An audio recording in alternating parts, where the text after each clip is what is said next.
December 2019 is a month that feels literally like a lifetime ago. The Black Summer bushfires were raging across Australia and Scotty Morrison took that infamous family vacation. The first cases of COVID-19 were being reported, but amongst all the doom and gloom, there was one bright spot because 5 years ago, the Sydney CBD and South East Light Rail opened on the 14th of December 2019. It's more than 9 months late and cost us almost double, but the long-awaited Sydney Light Rail is finally open to the public. To celebrate the 5th birthday of the lines, we'll take a look at the lines today, look at the former tram routes that used to run along most of its path, touch on the line's construction and ponder what could be next. I'm Marty and welcome to BackTracks. The CBD and South East Light Rail are two light rail lines running between Sydney, Australia's central business district, and the south-eastern suburbs of Sydney. The L2 Randwick line runs between Circular Quay, you guessed it, and Randwick. And a line running between Circular Quay and Kingsford is known as the L3 Kingsford line.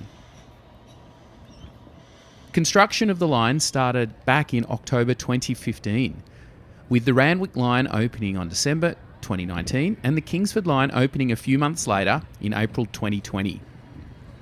And since the light rail network's original L1 line opened in 1997, a line through the CBD had been suggested numerous times.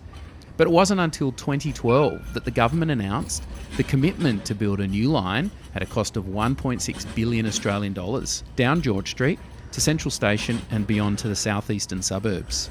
So let's have a look at the line. Leaving Circular Quay, the line heads south along the route of the former tram lines that serve the western and southwestern suburbs, today passing stops such as Bridge Street and Wynyard Railway Station, later passing Martin Place and the Queen Victoria Building. And today George Street is relatively calm, but before it was a very congested city street.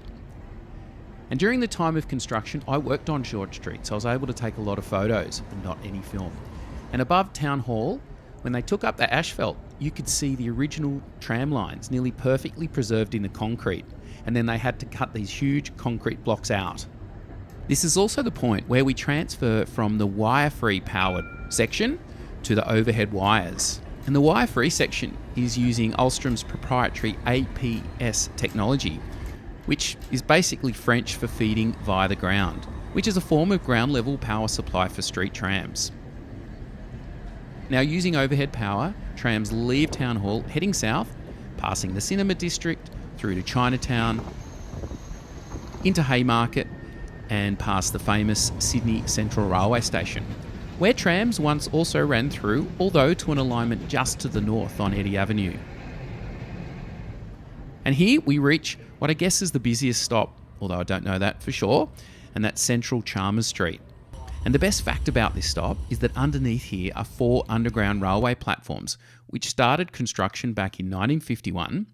2 of the platforms would eventually be used for the Eastern Suburbs line, which opened in 1979, and the other 2 platforms remain unused and abandoned. But back to the light rail. From here, the line heads east along Devonshire Street, and trams never actually ran along this street, past Surrey Hills Ward Park, and across Crown Street, where trams did once run. And then it runs through what is now a park, but was once the Olivia Gardens apartment complex. I knew of this big block and watched it get demolished, and I think nearly 70 families had to move as a result of this complex being demolished. And after here are the 2 major constructions of the South East Light Rail. The bridge over South Dowling Street and then the tunnel under Moore Park West. Both were major pieces of work, and I still feel there could have been a simpler approach to get from the city to Anzac Parade, but they are pretty spectacular pieces of infrastructure all the same. And just like the former tram lines, which ran up to 1961, the new light rail is designed to handle special events in the Moore Park precinct, running shuttles between Central Station and Moore Park on special event days. I've been to a few concerts and sporting events at the cricket ground and the footy stadium, and the trams handle the crowds pretty well. And the best of all, no one taps on or off, so it's free. Continuing south, the line runs along its own reservation exactly as it did with the trams up until 1961, except now the track is not laid in grass but set in concrete. And along this stretch during construction, I noticed that they'd mocked up a light rail stop in Moore Park South so workers could practice building the stops. And when Anzac Parade meets Allison Road, where the line splits in two, it does it pretty much the same as it did way back in 1961, except there's not a signalman there manually changing the tracks anymore. So let's head on to the L2 line first. And this is where we pass Randwick Racecourse. And while punters may be more interested in the racing history, BackTrack viewers I know will be more interested about the tram history of the area. Trams first serviced Randwick right back in 1880, and by 1900 the Coogee line, which passed by, was not able to handle the crowds. So a new loop line and station was built to serve the racecourse crowds. Originally it had 2 platforms and then expanded to 4 and then later to 6, and at its peak in 1926 over 500 trams were put on the Randwick Racecourse service, and basically every tramway employee in Sydney was also rostered on these race days. To help explain the scale of this operation, this is an aerial view of the Randwick Racecourse tram station in 1947, and the blue lines broadly represent where the double tracks went. And in a nice case of history repeating, the current light rail depot is built nearly on the same spot, which means nearly continuous relationship of tram operations here from 1900 through to the present day, albeit with a 45-year gap. And as we continue to head to Randwick, passing here the light rail deviates from the route of the former tram line to Randwick.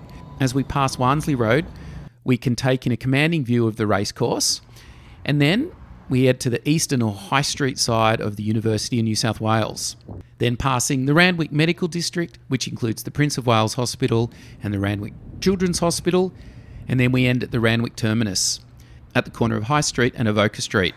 So let's go back to Anzac Parade, where the L3 line splits. And the L3 line's first stop is the ES Mark Sporting Field, then Kensington, and then onto the western side of the University of New South Wales, passing then through Kingsford and ending up at Kingsford Juniors Club. This is where the former tram line would have continued through to Maroubra Junction, Maroubra Beach, and onto La Perouse. And it was also the junction of the Daceyville tram line, which came in from the west along Gardeners Road. Today the line terminates with 2 tram platforms and a bus interchange between them. And now 5 years on, Sydney's probably just getting over the disruption of the construction of this line. And as mentioned, I worked on George Street, and at the time the construction was a major disruption to the city. And it started back in 2015, and there were 31 different construction zones. And basically from the start of construction, delays started to appear. And construction was meant to conclude in April 2018, but it went on for much longer. By the beginning of 2018, the whole project was significantly behind schedule, and the Transport Minister at the time refused to put an end date to construction. But suffice to say, he wasn't very happy. I think the mood's changed a little bit now. And 5 years on, it's been a great success, and people's attention are now turning to, so, what's next? And the first could be the Randwick line being extended back down to Coogee Beach, but not along the original line that went to Coogee Beach, but straight along Coogee Beach Road. And the other, which a lot of people say is a no-brainer, as it could be extended back along the reservation between the 2 carriageways of Anzac Parade, is the line extending down to Maroubra Junction, which is 2.6 kilometres long, and I would guess would be relatively easy to build because a lot of the land is still vacant or full of car parks. So there you have it. Happy birthday to the L2 and L3 light rail lines in Sydney. After a pretty rocky construction phase and a difficult start, particularly with complaints about how slow the trams were, these light rail lines are becoming an integral part of Sydney's transport system. But it does feel like the dream has not fully been realised, because both lines could go a lot further and reach some major destinations. Hey, thank you for watching. I hope you enjoyed the video. And if you haven't liked or subscribed, please do if you feel you want to. And looking forward to seeing you next time when we have another look at public transport on BackTracks. See you later.